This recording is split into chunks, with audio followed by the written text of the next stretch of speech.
James, Annabelle Comes Home, it captures a lot of the thrills and the terror of any Conjuring universe movie, but it also has a different tone where it offers some fun and some genuine laughs. So tell me how you guys landed on a very different tone for this movie. I think, you know, that... What is this? This is like the sixth one? I think Seventh? Or sixth, yeah, Conjuring 3's on the way, Yeah, I think the sixth one, and I think, you know, the key is to make each one feel different.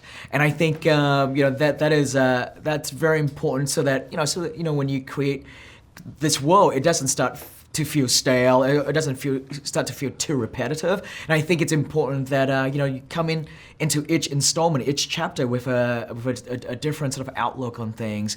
And just by the very nature that Annabelle Comes Home deals with a younger cast means that it kind of wants to be a more fun of a film, more of like a classic sort of haunted house roller coaster film because of that. And I think that's good. And we just we lean into like that sort of 80s Amblin style of characters, and I think it was the perfect approach for this film. Yeah, and it was also fun to see the Warrens kind of get a little bit of levity too. That was cool. Yeah, it's cool. It's, I mean, you know, you can't bring Annabelle back to the Warrens' home and not have Vera and Patrick in there, and so it's great. It's probably, you know, it's the sequel that has the most sort of direct connective tissue to the main Conjuring films. Well, I spoke with producer Peter Safran, and he says that the audience is kind of responsible for choosing what is next.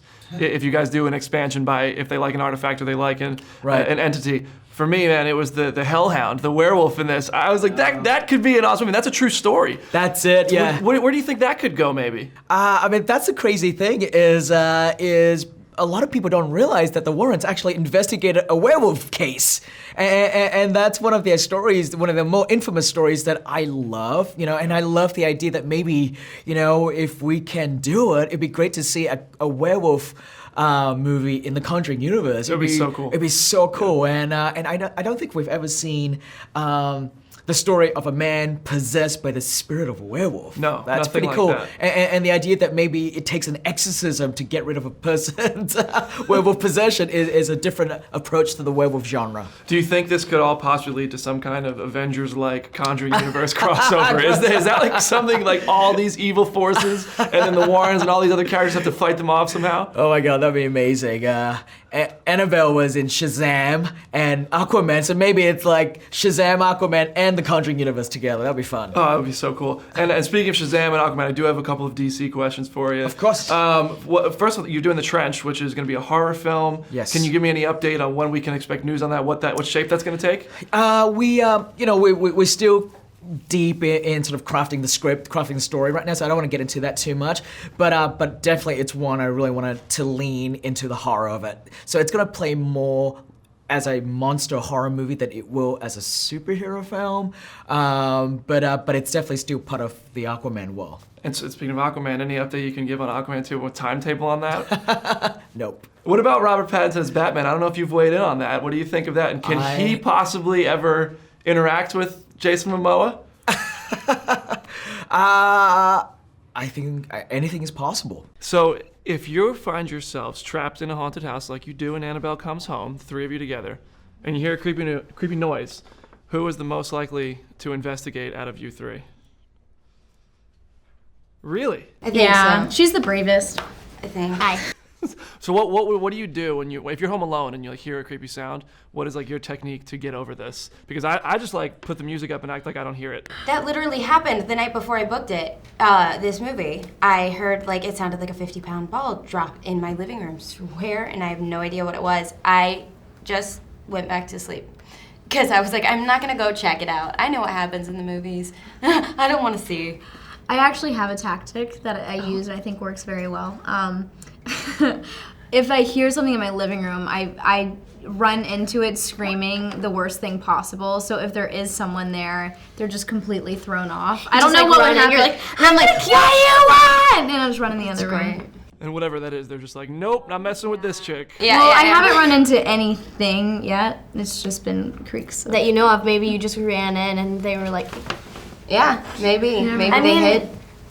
We just moved, so my parents, whenever we were in the middle of moving, we had all of our things boxed up, and my parents went to go and pick up some sushi, but this was late, so I was sitting at home, I was watching Netflix on my computer because we didn't have any cable or anything, and all my books were packed up. So I was just sitting there behind a box because I was quite frightened because it was late and I had been downstairs playing piano and I thought that I felt somebody watching me. So I went upstairs and hid behind a box and watched Netflix until all of a sudden I heard like noises, and I looked up and I just saw like this big empty black doorway of my parents' door, and I just like sat back down and I sat there and I just waited for my parents to get home. I don't like it. I don't like it whenever I'm home alone and then it's like I hear creaks or noises. I get very frightened. That's when I'm like, nope, guys, I'm out. I'm just leaving. I'm jumping ship. Did anything? The set was all pretty much real. I mean, there was an artifact room. They built the Warrens' house for you guys. Was there ever anything creepy on set, or did your director Gary Dauberman do anything to kind of give you an extra scare? Both. Yeah. Yeah, both. There are creepy things that happened, but Gary was quite the prankster on set. Yeah. So we don't know like what was him. What was and real what and what was spooky. Yeah, there were times when like Annabelle was like placed in different positions in a room without anyone going in there and touching her, or we supposedly. Yeah. I mean, I don't know how they would have done it. Magic, maybe. But yeah, she would just be like sitting in a rocking chair, and then the next take she would be on the bed. But like it was pretty darn quick in between each take. Yeah. Oh no. Yeah. Yeah, I No. No.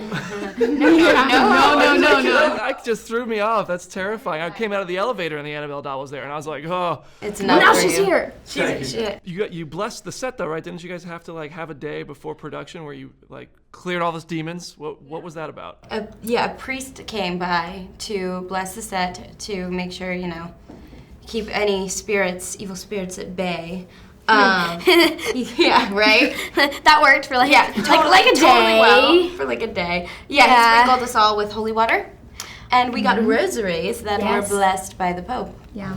So it was a cool experience. Never had a set blessing before. And you came out of it wearing a Shining t-shirt. Yes. Right. You're a horror fan now. I love it. So let me ask you this before I go. What is next for everybody? Do you guys have do you want to keep it with horror, or do you have like a dream role? What's next? I'm just up for anything, Me as well. Whatever I can get. A challenge. Everything. I love challenges. I love playing different characters. So. Gary, this is your directorial debut, Annabelle Comes That's Home. right. And you were very clever with the way you scared people. We've been trained to expect things, and you kind of misled us. It led to laughs, and then you scared us a moment later. How did you master getting the perfect scare? Well, I'm still mastering it, but it's, we come to these movies as fans first and the first audience members, so, we know what we've done before, so we're trying to subvert that in any way we can and sort of play with the expectations, because we know what we're going to expect. So if we're expecting it, we know the audience is expecting it. And that's something James really ingrained into all of us. So we try to make we try to zig when everybody else thinks we're going to zag. And I just like playing with the rhythmic, like the offbeats of matching the scare and the humor stuff too. Just, I think it keeps people on their toes a little bit. And then I think, if you're laughing in one scene and you're scared the next, I think the movie just becomes all that much more scarier because you're caught off guard a little bit. Oh yeah, I hope so. I jumped a few times. Oh, good. I admit it. But you've written a bunch of movies before this, let alone in the Conjuring universe. Yep. Did you feel an additional pressure, like going into last night, going into the premiere, and sharing it with people? Does it get a little scarier as a director? Yeah. What is that like for you, man? Let me hear about it. It is. I found out a new fear. It's its own kind of horror movie. I can tell you that. Fortunately, I'm with really an extended family in the Conjuring universe, so I had all that support behind me, and it never felt like I was just carrying the load on my own, at all. It's such a collaborative and it's such a team effort to make these movies. So So yes, while it was scary, I never sort of felt like I was on my own island and no one was there with me. Well, fear not, you did a great job. And you had great mentors. You. I mean, you had some legends before you in here. You had James Wan directing films. You had David F. Sandberg directing films. What kind of tips or tricks or secrets did they give you into mastering this whole thing? There's I think first and foremost, they're all it starts with James, so generous with their advice. And they're not protective of any of their technique. They're so willing to help. If I have questions, they're so willing to answer them. And I can I feel very lucky that I can call on people like James Wan as and bend his ear on, hey, how would you do this? Because I would like to do it exactly how you But yeah, I've been around these filmmakers, and I've hoped I've soaked up enough knowledge in order to put it to some use. I think my favorite part of the film, aside from the running Bob's Got Balls joke, which everybody when they see it will understand, I love that part. But the Hellhound, man, that was so cool. And that's like a true story. I've heard that you guys kind of pick your movies based on what the audience responds to. I think that might be one that gets a big response. Tell me how you've brought that into the movie, because it's a true story. It is a true story. It's one of the Warren. Yeah, it's a case file. It's one of the more popular case files from the Warren. They investigated this man who was possessed by the spirit, this werewolf, or this hellhound. So it just felt like this was the perfect opportunity to explore something like that and see if it's something the audiences will dig or not. It's always a constant conversation to see how that is. But, you just want it to feel grounded and authentic and make it feel a part of the universe so it doesn't feel so separate. My last question for you, after this, you're writing It Chapter 2. You brought a lot of levity and scares to this. You did something similar with the first It.